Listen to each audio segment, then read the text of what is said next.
Well, faithful viewers of Equinoxe Television, 6 p.m. in Boya, it's time for the news. Thank you so much for joining us tonight. Our major stories this evening: land tenure related issues are a potential time bomb for the stability and tranquility of Cameroon. This is a view of observers and land stakeholders who say that the current land code in Cameroon is obsolete and fails to provide solutions to the multiple crises on land issues in the country. The solution proposed by parliamentarians in this news edition. Plus, a top government official in Cameroon expresses shock over the poor state of roads in the country. The Delegate General for National Security took a bite as the numerous potholes on the Boya Highway. Martin Baragangere went to the southwest region for the graduation ceremony of the Mutengene Police College. Details of those stories and more when we come back.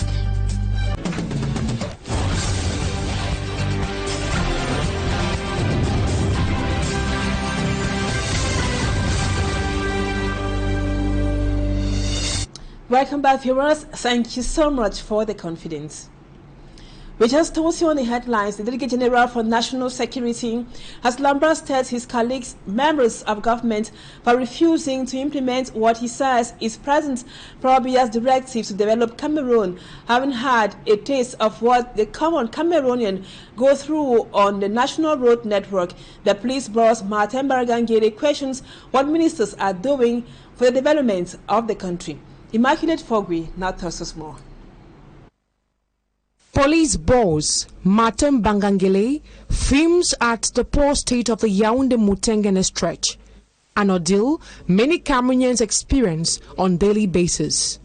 The Delegate General for National Security says his experience was horrible and first of its kind. I left Yaoundé for Mutengene to attend the ceremony of the release of the new contingent of police officers. Circulating on this stretch can be regarded as hell on earth. Je n'avais jamais vécu cette situation auparavant. Pouring out his emotions, Martin Bangangele called on government ministers to implement the recommendations of President Pobia regarding the development of Cameroon. To him, the state of the road posed a bleak future for development progress and demeaning the status of the people of the area. Dès qu'il met en place un gouvernement, the government has given firm instructions to ministers to do their work diligently, reasons why the President organizes cabinet meetings with ministers 48 hours after their appointment. So it is unacceptable. They need to execute all the projects they have on their desk. What are we doing for the development of our country? Suivre et exécuter les directives en vigueur qu'il a déjà données. Martin Bangangele called for swift move, saying a stitching time saves 9. Many Cameroonians are questioning how he will possibly react if he has a taste of the Douala Bafoussam, Douala Yaoundé or Gaoundéré Marwa stretches, which have been a veritable nightmare for road users. Some have been quick to return the stones at him, questioning the inability of his department to produce national identity cards.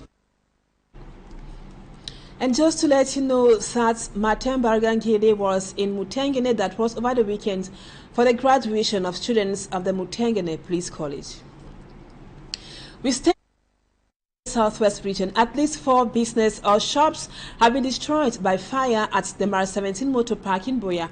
Witnesses say the fire started in the early hours of today, and the absence of a firefighters unit made the situation worse, as Manjikan Gabriel tells us in the report which comes up next.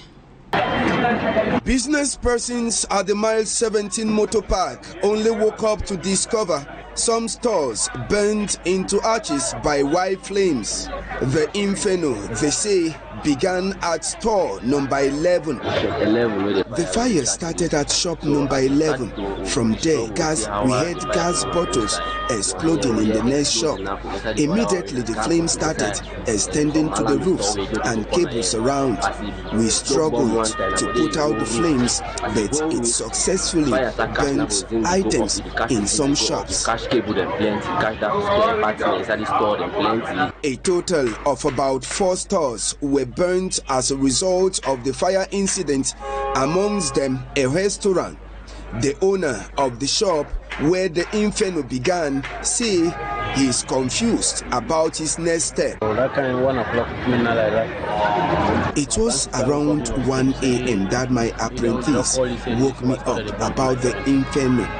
Nothing was removed from these 4 stores that sold spare parts of cars. For now, the real cause of the inferno isn't known, but the materials damaged were enormous. This fire has once again brought to the limelight the urgent need of a firefighters brigade in the town of legendary hospitality. Still in Boya, inhabitants of Wonya Emongo and Bomaka are sending distress calls to the electricity distribution company in the country. And Wonya Emongo, the people say they have been for more than 3 months without light, and Bomaka for more than 4 months.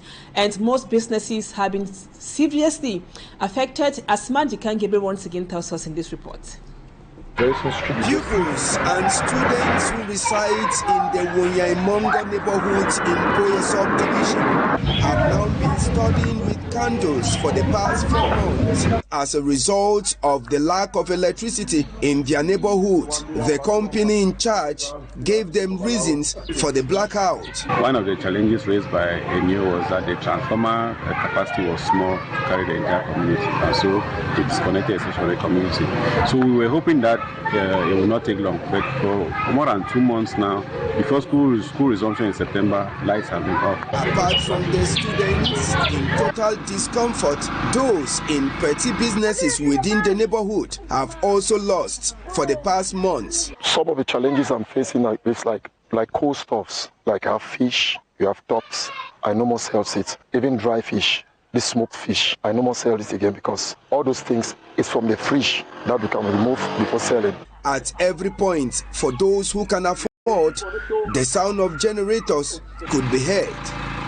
A few meters away from Wonya Emongo neighborhood in Bomaka, along the Moya stretch of road, they have also been left in the dark for several months. For over 4 months now, there's no light, and we have not gotten any information from the Sone people directly, but we heard from some of the workers that came here for checkups that they said the money that we made contribution on towards the light should be reimbursed back to the people, and we have not heard anything from the committee that took the money. Those who operate businesses that need power supply have virtually shut down their businesses. I'm a barber, for example.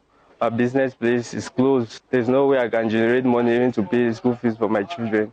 Everywhere is closed. My neighbor beside me is doing cold store, fish, all the fish, all of them are even bad. There's no light. Everything is at a standstill. As a result of the darkness in these 2 neighborhoods, insecurity has also increased. Insecurity has become the talk of the day in our domain. Even if you wash your dress and dry, they come and pick. People who just came back from work and allow their slippers on the veranda.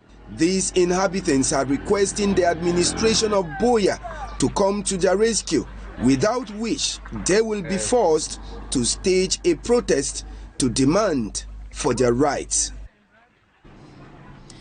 And now to the Central region. The 23-year-old student Anderson Imele is now facing legal proceedings for kidnapping and torture of his classmates. Reports say the young man had dug a pit in his room, which served as a stage for his horror scenes. The suspect has been transferred to the Central Judicial Police Unit after his arrest that was last week. Lucy Diengu Ese now takes us to Yaoundé. It was in this pit, dug up in a room, that 23-year-old Adeson Yimele terrorized his classmate for 3 days.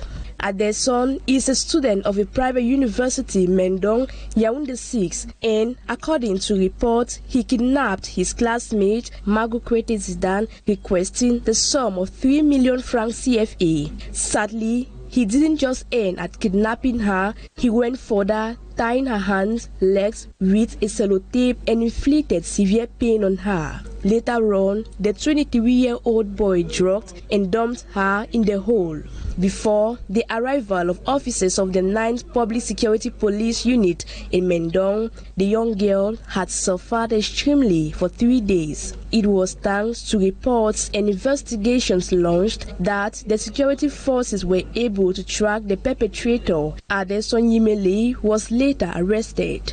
During our findings, the exact location where the tragic incident took place a week ago wasn't revealed by the investigators. Meantime, the victim is receiving treatment at the BMRC District Hospital, while the culprit was transferred to the Judicial Police Unit in the Ligesono neighborhood. Investigations continue to throw light on this, but many say the suspect is a psychopath. And over to one of our big stories tonight, land tenure related issues have been a potential time bomb for the stability and tranquility of Cameroon. This is a view of observers and land stakeholders who say that the current land code in Cameroon is obsolete and fails to provide solutions to the multiple crises on the land issues in the country. To avoid the undesirable consequences, members of the Parliamentary Network for the Promotion of Insurance collecting opinions in view of promoting or proposing a bill for a new land code in Cameroon. They want to resolve land-related conflicts between communities, expropriation, corruption, demolition, and other issues. For me, Armstrong Sander has the details. Kolo Douala Bali controversial demolition is one of the most recent major manifestations of the many land-related issues facing Cameroon, with the issues ranging from land scarcity, conflicts between communities to corruption, and the government's role in land expropriation. Land-related stakeholders are unanimous that this sector is a time bomb that must be neutralized in an extremely diverse Cameroon. It is with this background and considering the fact that the current primary land law in Cameroon dates back to July 1974 that members of the Parliamentary Network for the Promotion of Insurance began working on proposals to present a bill on the reformation of the current land law ordinance in the country. In the morning you have issues of land titles that have been attributed, and in the evening these same land titles are withdrawn. And we realize that there are so many reforms that need to be implemented and that need to be carried out with what concerns land usage in Cameroon. The Honourable Member of Parliament for the Mezam constituency and member of the network says they have assembled the views of the Cameroonian people with the aim to draft a document representing their aspirations. But now, once a community is using the land and they were born in that land, it shows therefore that they have no other land that they know. That is what has been bequeathed to them by ancestors, and so they have ownership over it. But then now this ownership is being contested because they don't have the land title. So we are working towards making sure that these communities, their lands are protected. Not only protected, but that they have a right of usage and a right to bequeath to the next generation. In this code, you're going to find all the solutions to all the major problems plaguing the land tenure system in Cameroon. The consultative meeting in Douala follows another held with stakeholders of the central region in Yaoundé. These members plan to table a bill on the land tenure reform during the next session of Parliament, opening on November the 2nd, 2024 in Yaoundé. In health, Pink October continues, and breast cancer remains one of the most common and deadly cancers for women across the world. However, with the evolution of medicine, patients more and more survive from breast cancer. One of them is 36-year-old Velda. She is a breast cancer survivor. She tells us more about her journey as a patient and also a survivor of breast cancer in this report. Breast cancer remains the most common and deadly cancer for women in the world. However, advances in medicine are following more and more patients to recover and receive better support. This is the case of Nabasina Valda, 36-year-old. She agreed to tell her fight and difficulties she went through. A free screening campaign was launched at Acha Hospital, Bepanda. So I I decided I should go for the screening because I lost 2 friends, one in October and then one in January, because of breast cancer. So I decided I should go for screening, and that's how I discovered that I had stage 4 breast cancer. When the verdict fell in 2023, Valda took a big slap in the face. The mother of 2 children was devastated. Thanks to the support of her family and friends, she was able to go through the pains and negative remarks made on her. It came like a blow. It wasn't easy for me in particular to assimilate the fact that I had breast cancer, because just the name cancer, it comes with some emotions, very negative emotions. It's like a death sentence. It wasn't easy for me, my family, and the boys to accept that that was my fate at that moment. Then came the medical appointments, the tests, and the treatment, which was very high for her. So we did some lab tests, we did a biopsy, and then we did scans. That's when I started my first session of chemo. If we are to buy the chemo in the hospital, when it's available in the hospital, the government subsidizes it. So it's cheaper when we buy from the hospital, but there are sometimes that it's not available in the hospital, so we have to go to the pharmacy. We buy it's almost 6 times higher than what we buy from the hospital. Every year in the world, around 61,000 women are diagnosed with breast cancer. On the occasion of Pink October, on the importance of going for an early analysis. Thank you, Cedric, for that report. It proves to us that cancer is not a fatality. If Velda could survive it, you can also survive. And that brings us to the end of the first part of the news. Let's now move on to Talking Point.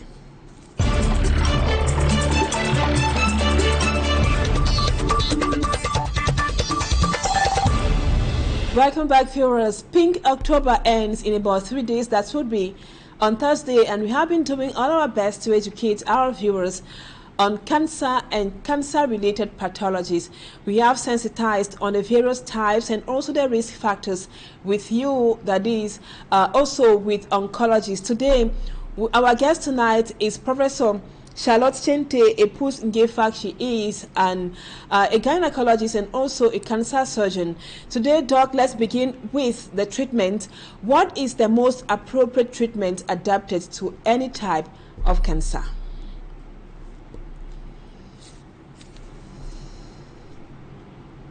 Is a wicked disease. In medicine, we have developed many approaches to try to control the disease. We call it multidisciplinary approach for the treatment of the breast cancer. That means that we associate surgeons or gynecologists who operate to oncologists who do chemotherapy, to radiotherapists who do the radiotherapy, and also we have psychologists. Okay, we are there to try to take care of the mental health of those traumatized patient with the presence of the cancer.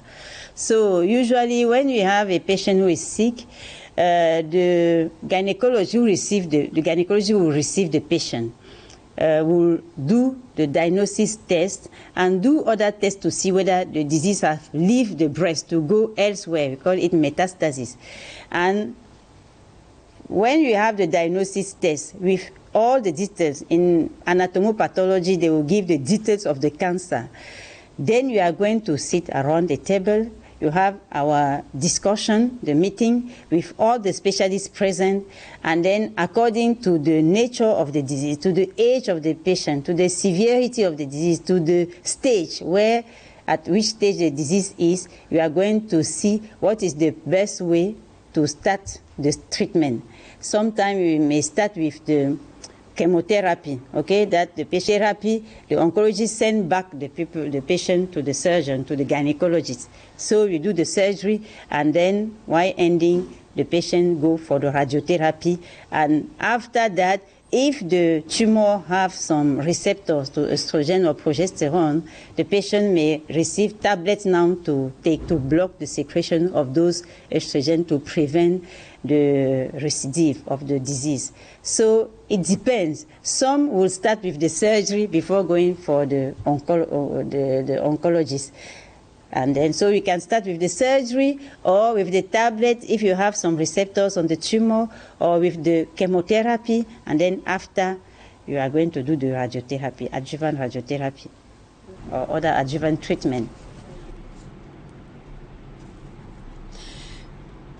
Thank you, Prof. Now, how can someone know he or she, because men are not also spared, how can somebody know that he or she is infected by cancer of the breast through self-examination? Please, can you tell us by demonstrating a little so our viewers understand better how somebody out there can know if he or she is infected by breast cancer? Self-examination of the breast consists of 3 steps. Can you use that? Yeah, I do so. The first step before I reach there is the inspection. The inspection in front of the mirror, you have to inspect and see how your breast is looking like. When you do the inspection, you don't just have to stay with the hand like this. It should be dynamic inspection, because when you have large breasts, if you just stay here in front of the mirror, you may not see the whole part of your breast. So it's dynamic inspection. That means dynamic and comparative. So I'll compare the right side with the left side to really appreciate the modifications that are there.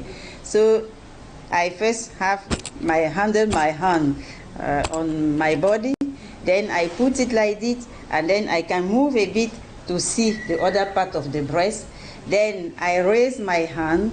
I can even bend a bit in front so that if there are abnormal retraction, I can see. This is inspection. So when you do that, you have to look whether there are some modification on the skin of your breast. You can have what we call in French peau d'orange. You can have a retraction of the nipple or a retraction of one part of the skin. We can have ulceration, or you can see that one breast is more bigger than the other one. So those, you can have inflammation, it is red and it's very inflamed. So those are the signs that you are looking when you do the inspection. Now, Professor, cancer, especially breast cancer, is really common these days, unfortunately.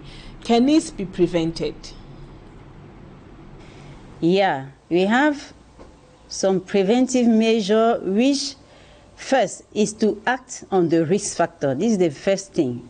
Act on the risk factors. If I am developing some risk factor, I can try to, those who are modifiable, I can act on it. So I can decide to eat vegetables, not eating fat and all those things to get fat, doing sports, prevent stress. I've forgotten to say that chronic stress is also a risk factor of developing breast cancer.